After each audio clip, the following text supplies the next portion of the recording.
Everyone, and I'm back today, and I'm here to provide a little bit more depth and go into some of the spoilers about the Marvels because I've gotten some pushback on my claim that I made after I saw the movie, which is that it was the best MCU movie ever, which it is. But I needed to be a little bit more specific, I think, because there seems to be a lot of disagreement. So I wanted to provide a little bit more of a rationale for that. Now, unlike most of my rambling videos, this one actually has a plan and a structure. So let's start by talking about the big three, aka Kamala, Monica, and Carol.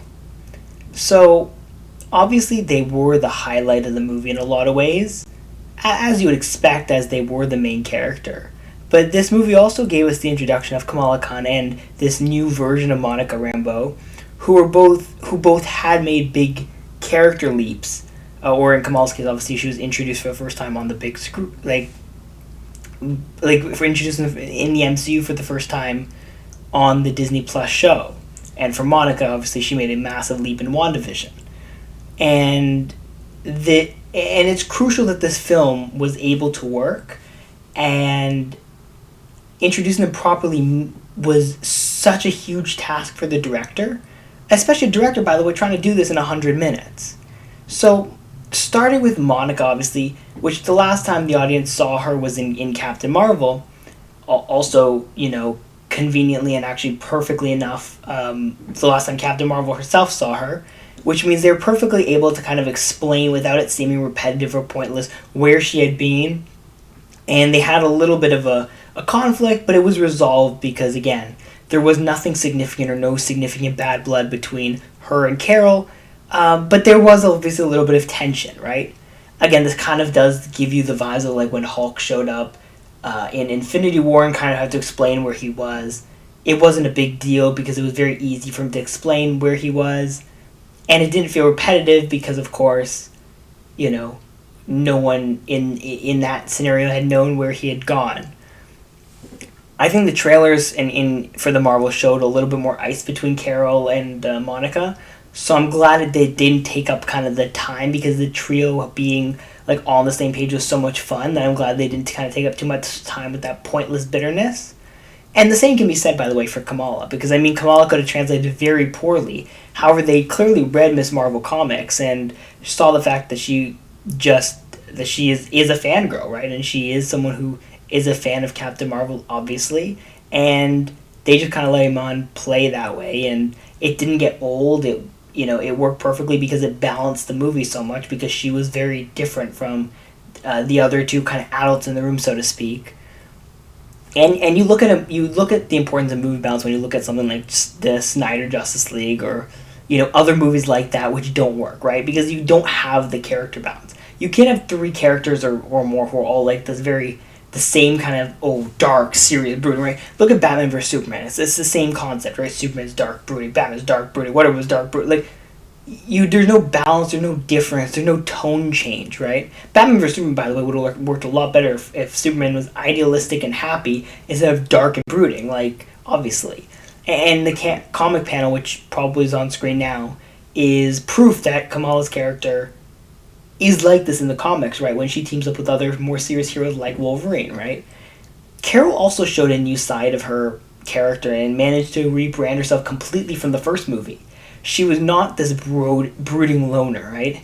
She was not this detached, super powerful character like she was in the first movie, and even in Endgame, right? She had weaknesses. We saw her be weak, like physically weak. We also saw that she had to work with her teammates, right? She tried to kind of push them away at the beginning, but then, of course, Valkyrie was able to kind of convince her in the brief cameo. By the way, all the cameos in this being brief was amazing because they didn't take away from the story.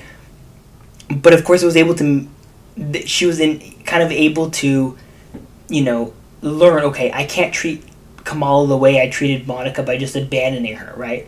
I have to, be a little bit of a mentor. And, again, these are character developments which took their time, but also, and were able to solve tensions of Kamala the fangirl and Carol the loner. But it also doesn't interrupt or distract or doesn't take excessive amount of time. Because I think the most annoying thing is when you have this tension and conflict between characters, and it just has to erupt in a major way because it's the only way you can show, oh look, they're developing his characters. Like, I don't think that's the only way that tension can kind of be fixed. I mean, go back to the first Iron Man movie. You don't see that appear at all, right? There's no massive blow up of tension. There's some subtle things between Rhodey and Obadiah and Tony and Pepper, but that there's nothing else there, right? So the other thing is that everything from the first fight scene, switching practice thing, which was an absolute joy to watch, or the training S sequence where they learned to kind of make the power switching work. It was just fun, right? And it all felt like they were having fun. And again, these were very similar vibes to, for example, the first Guardians of the Galaxy movie or Thor Ragnarok, which both had this kind of element of joy and of the actors and characters looking like they actually were having fun. Like, it didn't take itself too seriously, right? Because you look at a lot of these movies, the biggest downfall is when you have people prancing around in costumes on a screen and they are trying to take themselves seriously, right? That doesn't work. Man of Steel is the prime example of that, or Justice League, or whatever, all those things. Anyways, let's talk about the story and the runtime. So, the story and the runtime took a lot of oxygen by the mainstream entertainment media, or the trades, or whatever you want to call them. They tried to undermine the director's decision to make this movie 100 minutes instead of like typical 2 to 2.5 to over that hours. However, we do know now that this was not a mandate by the studio. This was the director's decision, because she said, I wanted to tell the story I wanted to tell, and it was a 100-minute story, and so that's the movie I made. And honestly, I'm going to tell you a little bit about my view on movie runtime and TV runtime, because it's not very complicated. So for movies, you should tell the story you want to tell, obviously. However, there are some limits, and the limits are very simple. Because it's viewed in a single sitting, right? When a movie releases in theaters, viewed in a single sitting, you have to earn the runtime, right? Every second that the movie plays on the screen has to be an earned second. If you go, and this is especially true if you go over 2 hours, right? You can't have unnecessary minutes, because that impacts the audience. So, for example, Avatar 2 did not earn the 3-hour runtime it got. Avatar definitely did not earn the 2:45 runtime it got, right? Part of the art of the film medium is the ability to cut stuff and still tell a coherent story without showing every, breath a character takes, right? You have to be able to tell a compelling story in a 2-hour kind of sitting, right? Or 2.5-hour sitting. You don't need to show us every little thing that happens, because that's not the medium that a film is. And I think people forget about the art of the film. It involves cutting and being able to make those tough decisions and be able to still tell a very compelling story. With TV, it's completely different, because with TV, it's either, let's say the episode's released weekly, right? You have multiple things. In streaming, it's even easier because you can even choose how long the show's going to be, right? You have the opportunity to tell however long of a story you feel like you want to tell. One of the frustrations I have with Marvel TV, right? Marvel, obviously not immune to this, is I feel like they kind of rush their TV stuff because it feels like they have to meet episode quotas. Like, okay, we can't go over 6 episodes for Loki, or we can't go over whatever for Secret Invasion, so we're going to kind of rush to the end. Obviously, there's some other structural issues there, but you don't want them to rush with TV, because it's like, okay, every week or whatever, or you can kind of pace it. You don't have to sit at once like you do in a theater. But going back to the Marvels, I think it was a perfect movie, which I think also had perfect pacing. And could it have been slightly longer? Of course it could have. But I think you always want the movie to leave you wanting more, right? You manage to avoid the biggest issues the movie can face, and that is the director buffet or the director corn maze, right? With the director buffet, it's always the, a director looks at all the options, the directions, the character turns, and they're like, we want to do all of it. And then it's like kind of having eyes bigger than your stomach type thing. And you just kind of fill your plate with all this stuff, and then at the end of the day, you're like, I got through 2 bites of this, and now I can't eat any of this, and it's all going in the garbage now, right? Like, you kind of become too ambitious because you're like, oh my god, this all looks so good, right? You try to cover too much ground, you try to do too much, and it hurts. Movies like Eternals or Justice League, obviously the theatrical version, which ended up being so much more ambitious than it should have been. Obviously Justice League tried to introduce so many new characters. Eternals, you tried to introduce a massive amount of time, and I think that kind of hurt the overall quality of those movies. the Corn Maze obviously is when directors get lost in kind of their own continuity and universe, and end up kind of wondering, what you could do, and kind of wandering away from the main story and getting lost on some side thing, and kind of like getting lost in a corn maze. And this movie had their goal, and they set it out. It looked like they had the goal of how they wanted it to end from the beginning, and they just made sure they got there. The best example of this was the Musical Planet, right? They didn't get lost in trying to oversell the Musical Planet, right? Or overdo it, or kind of spend an excessive amount of time. They showed us what they needed to show. You understood the uniqueness of the planet. I think my only gripe was that I wanted a little bit more of that, but I think they understood what the audience got it. They didn't make it kind of drawn out, long, excessive, just because they wanted to. They didn't go to too many different planets. It's very simple what they wanted to do. The objective was very simple, and they just kind of worked toward that. And you didn't spend an excessive amount of time trying to, figure out the power switching, right? You didn't try to figure out, it was the first scene. It was kind of obvious. And again, if that didn't happen, right? If they spent like half the movie trying to figure out why they were power switching or who they were switching to, that would be ridiculous if you look at how that movie plays out, right? It was very important that they kind of figured that out right away, and that they kind of avoided showing all the weird, in between stuff. They just jumped to all the parts you want. It's kind of like a highlight reel almost, right? Especially early on. The other thing I have to commend is how they're so effectively able to introduce Kamala and Monica without needing to watch WandaVision or Ms. Marvel. Right? I kind of talked about this earlier, but thanks to Captain Marvel being an outsider to both those shows, and of course Secret Invasion didn't even matter, but thanks to Captain Marvel being an outsider to both those shows, they were able to show both of them and introduce both of them again to the audience, and it doesn't feel like you missed anything. It really doesn't. And I think this will probably, I'll be interested to see what the WandaVision and Ms. Marvel kind of upticks are on Disney Plus, but I'm assuming they will be pretty good, because especially Ms. Marvel did not get a ton of initial viewership, and I think now people can go back and try to see what this character is about. Now, Marvel has two main villain problems kind of throughout the universe. The first is that the villains are evil without a reason for being evil, right? So Ronan the Accuser in Guardians of the Galaxy, Malekith in Thor: The Dark World. Those are probably the best two examples of those evil villains without a reason to being evil. They're just kind of bad because why not, right?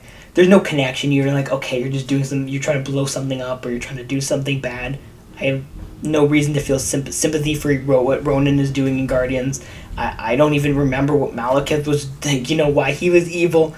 They've got these weird convoluted motivations, if any, and they aren't compelling because there's no reason to kind of feel any way about them, to the point where they become essentially irrelevant, and it hurts the quality of the movie, right? The other handicap Marvel has put themselves in with villains is a more recent one, and that is that the villains are kind of too good, right?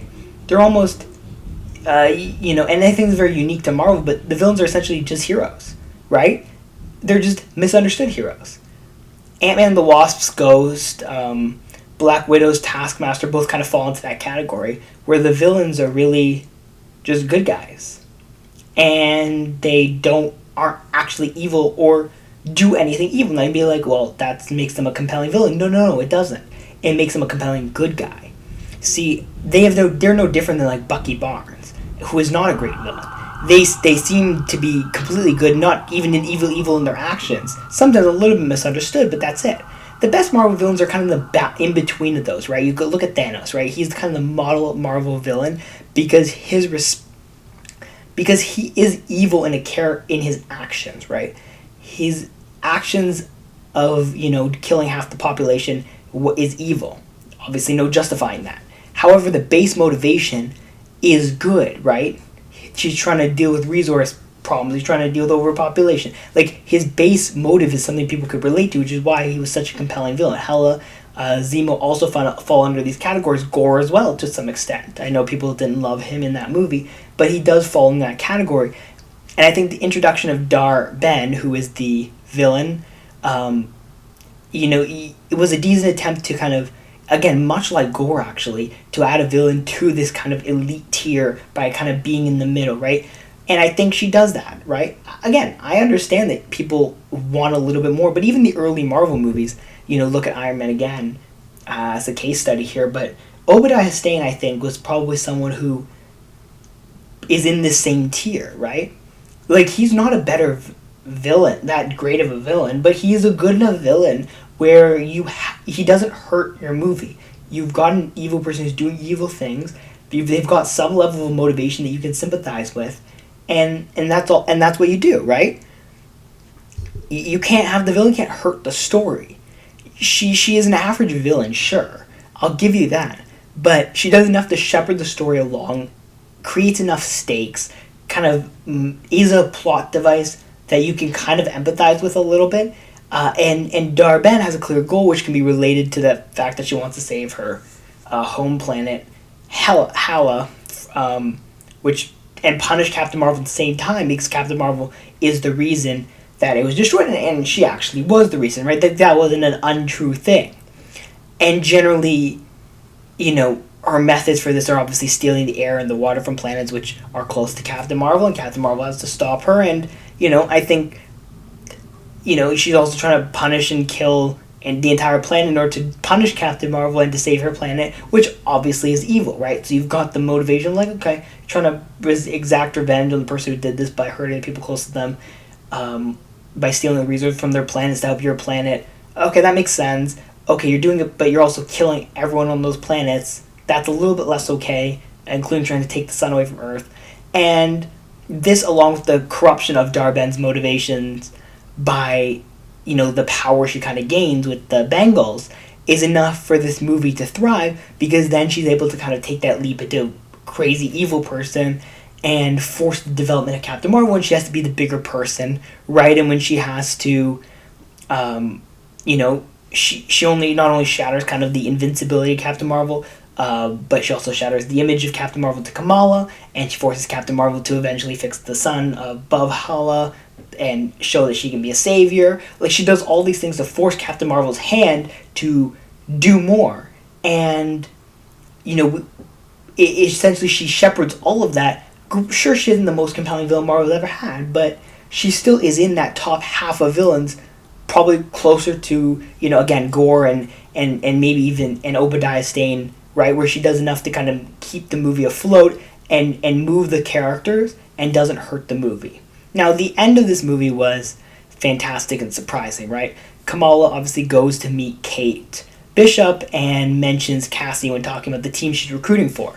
Of course, this means that there's going to be an introduction of the Young Avengers, champions, or whatever you want to call them, which was amazing, right? And this also means that we have the first 3 members of this team, and obviously now the question is, who's next, right? So we know that obviously Kamala Khan, Miss Marvel, is going to be leading this champions. I'm going to call them the champions team. We know Kate Bishop from Hawkeye is going to be on this team. We know Cassie Lang from Ant-Man and the Wasp, Quantumania, is going to be on this team.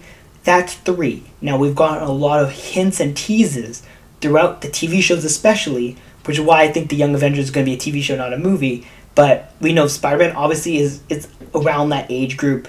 I don't think he's going to be on this team, but, he exists as one of the possibilities, right? Riri Williams in the upcoming Ironheart show, and also in Black Panther 2. America Chavez, who I think will absolutely be a part of this team, was introduced in Doctor Strange 2. Eli Bradley, who's Patriot, was briefly kind of introduced in Falcon and the Winter Soldier when they met Isaiah Bradley. Scar, the son of Hulk, was introduced in She-Hulk. I don't know what his age is. I don't know if he'd be on this team, but Wiccan was introduced and Speed were introduced in WandaVision, although they aren't actually alive in this timeline, so that might be a little bit of a challenge. But they both do exist, and Iron Lad has not yet been introduced, but Iron Lad is a variant of Kang, who obviously has been introduced, and we did see, and this is interesting, it's a little bit of a spoiler for Loki, but at the end of Loki we see a young version of Victor Timely, who gets the new TVA handbook, which makes me wonder, is that going to be Iron Lad? Because we know of a young variant of Kang, or I guess in this case Victor Timely, who's a variant of Kang, is Iron Lad, and so that would be a very interesting thing if that was kind of the introduction of Iron Lad. Now, this does feel like ground that Marvel's been building up to, hence the fact that there's all these characters. Obviously, Shuri you can throw in there too. But it does feel like they're building to a next step. I think the interesting thing, and I think I'll talk about more at some other point, but the other thing I think that's interesting, obviously, is that this feels like a TV show that makes more sense than a movie, because you can kind of do it, because the characters kind of being built up so much within the TV shows. Like, outside of America Chavez, every other character is being a TV show character primarily. So I think it probably makes more sense. However, if you're going to use the Young Avengers name, I don't think you can do that as a TV show because money, right? Now, we do see the alternate universe in that end credit scene where Monica was sent to, which includes X-Men and specifically Kelsey Grammer's Beast. Now, after initially I was like, okay, there's just some version of the Fox X-Men universe or something, because obviously we saw in Doctor Strange 2 that, they brought back Charles Xavier, Patrick Stewart's Charles Xavier, so we're kind of like, okay, well, whatever. You're just kind of using the characters, the actors that we like. But no. I've been thinking a little bit more, and I don't think that's true. I do think Kelsey Grammer's Beast will be the Beast of the X-Men. I think this might very well be the X-Men we get in the MCU going forward. I wish they did give us another casting for Beast just so we would know for sure.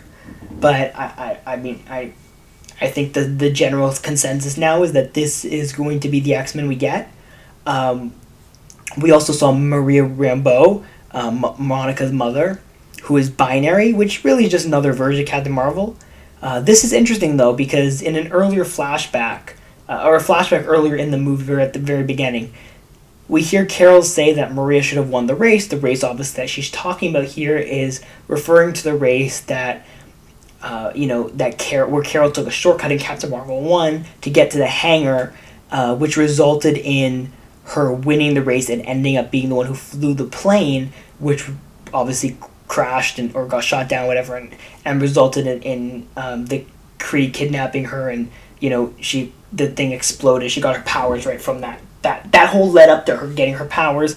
Obviously, we know this is the second universe we've seen outside of the main universe where Maria is the one with the powers and not Carol, right? Obviously, we saw that in Doctor Strange, right? That the Illuminati universe, we saw that Maria had the powers, not Carol, and we saw it again with this one. So that's another interesting thing, is that it seems like when Carol does say in this, it should be new, it feels like in a lot of the universe, at least the two that we've seen, the person who ends up being the one getting the powers is Maria, which is interesting because if they do come back to this, it'll be, maybe Carol wasn't supposed to, right? Maybe she's almost the illegitimate Captain Marvel from a multiversal standpoint, because she's like the only one where she won, like that's the only one where she won the race.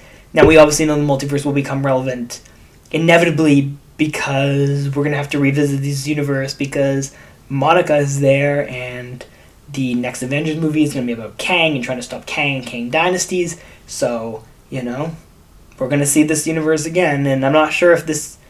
or we might even see it honestly in Deadpool. Deadpool 3, which is the only movie you're getting next year.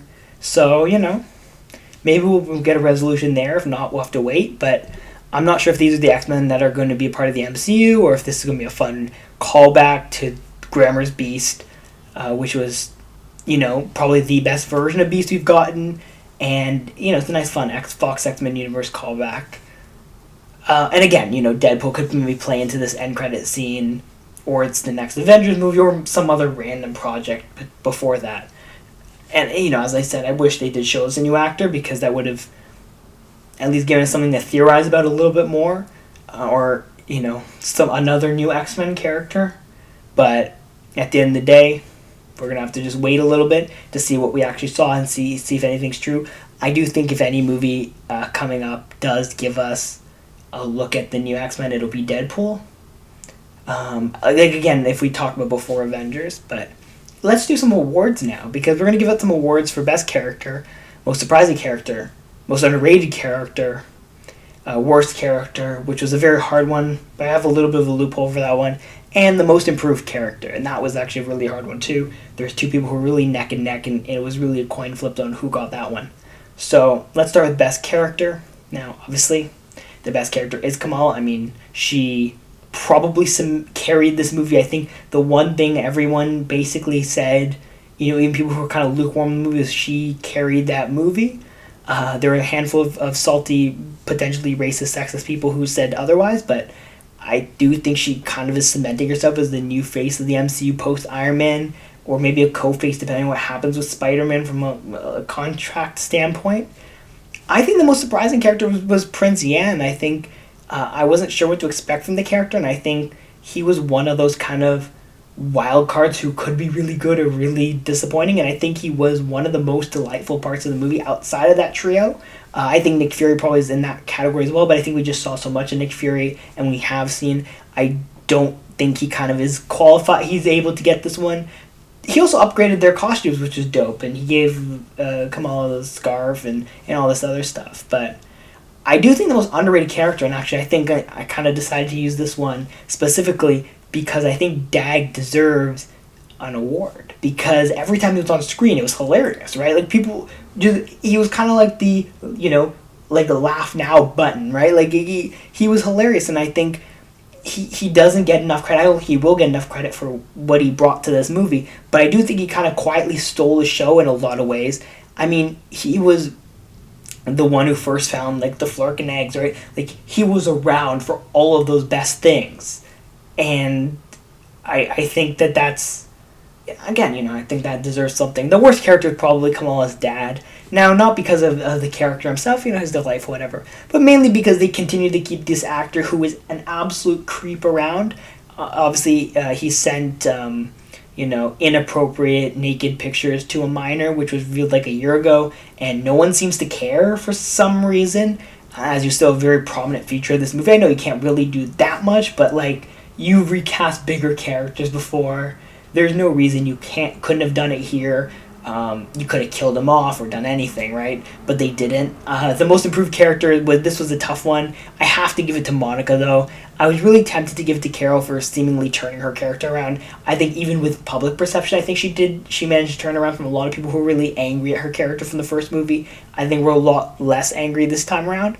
But I think Monica did just an excellent job kind of making that jump from WandaVision, from Captain Marvel to WandaVision to this movie, but also making that, this is the first time we're seeing her on the big screen as an adult, so it was very important, and obviously she played a very crucial role, because again, if that trio didn't work, this movie wouldn't have worked, and we know Captain Marvel works, because we've seen her so much work. Now it's time to bash some critics for being dumb and hating great art, because that's what we're doing.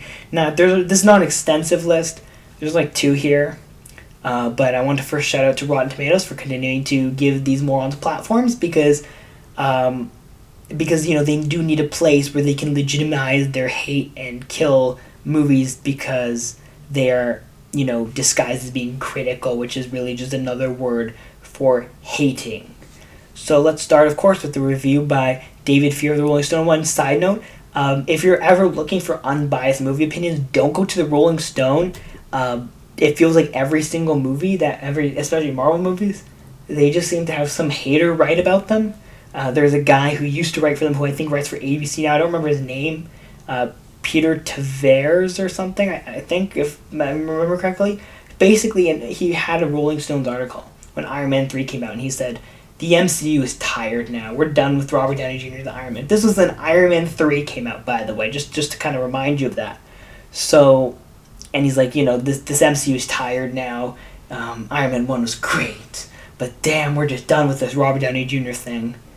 He was wrong, obviously, and he wrote about this movie, and he's like, the MCU it's time for a rethink. So he's basically been saying it's time for a rethink since 2000 and whatever, whenever Iron Man 3 came out. So Rolling Stones, not a great place to talk about movies. Anyways, David Fear for the Rolling Stones said, quote, this wobbly addition to the overall saga does not pass muster as either a sequel to 2019 Captain Marvel solo outing or some of its parts team up. So, however, one must wonder what his true ability to judge a movie actually is, because this David Fear man, called Flash the best movie to come out of the post-Nolan DC era. An era which, by the way, includes the Batman, Joker, Wonder Woman, Shazam, Aquaman. But he said, and this, I think he actually called Flash the best movie to come out of that post-Nolan era. He also called Guardians 3 a sloppy mess. So, I think these people really shouldn't be given a voice. Anyways, let's see what Richard Brody of The New Yorker had to say. And you're in for a treat when someone from a publication like The New Yorker has an opinion on a movie. And so what he says is, quote, "What happened to superhero movies? How did a genre rooted in astonishment, weirdness, and wonder become a byword for the normative, the familiar, and the mundane?" Now, I don't know. I want to just, ask you all a question, but if I tried to compliment someone, okay, and I said, they're weird, I don't know if that's really something you would take as a compliment. Like, they're smart, they're whatever, and they're weird. Like, I find it hard to understand how he is trying to make weird be a compliment. And then he uses words like astonishment and wonder. Those feel very indifferent, so I'm kind of concerned about that one. But, I think it's absolutely interesting. But he says the normative, the familiar, and the mundane. Because apparently, I guess that's his opinion. Now, it's interesting because the 67-year-old Princeton graduate seems to have a real hate for most Marvel and superhero movies, to the point where half of his review is either hating on the length of the credits, which he does a lot of. And I actually have to go back and check some of his other reviews. He does this a lot for movies, complaining on the length of the credits, or complaining that Marvel has copyright on his characters. I'm not even joking here. He quite literally wrote multiple paragraphs in his article about how copyright law is the reason these movies are bad. Now, I'm someone who does often take, outrageous claims at times, right? Like the one I'm defending right now. Some people may find outrageous, even though it's absolutely factual. But when you try to use copyright law as a way to justify why Marvel is not making better movies, then you're off your rocker. Now, I know as a Princeton graduate, you have to kind of talk about copyright law to show that you're multidimensional, but my God. And then also the fact that he's hating on the length of the credits, because if you have this many people working on your movie, how could it possibly be this bad? He also, in another Marvel movie, I don't remember what it was now off the top of my head, but he basically just said, we really should just the creators in this movie are really just the CGI artists. I'm like, okay, I don't know if you know anything about movies. Apparently he made independent movies or something, but that's what happens when you go to Princeton and you graduate and then you become a movie critic for The New Yorker and you watch Marvel movies and complain about them. That's a fall from grace for sure. Now, with that being said, I will be making probably more videos, not attacking necessarily, but trying to inform and rebuke some of the outlandish, crazy things that people are saying about this movie. But I just wanted to kind of throw a few of these in just because they're fun, and I like having a little bit of fun with some of these people who I despise because they think they are smart, or highbrow because they hate on Marvel movies. I don't know. They hate on kids' movies, and they think they're highbrow. Anyways, thank you for watching. Leave a like, subscribe, and comment your favorite part of the movie. Right? I'll be doing an update MCU rankings and some other stuff, so you want to subscribe or follow some podcast feeds. You can follow us on social media at comicboys_, including Instagram and TikTok. And that's all, but I'll see you next time. Bye.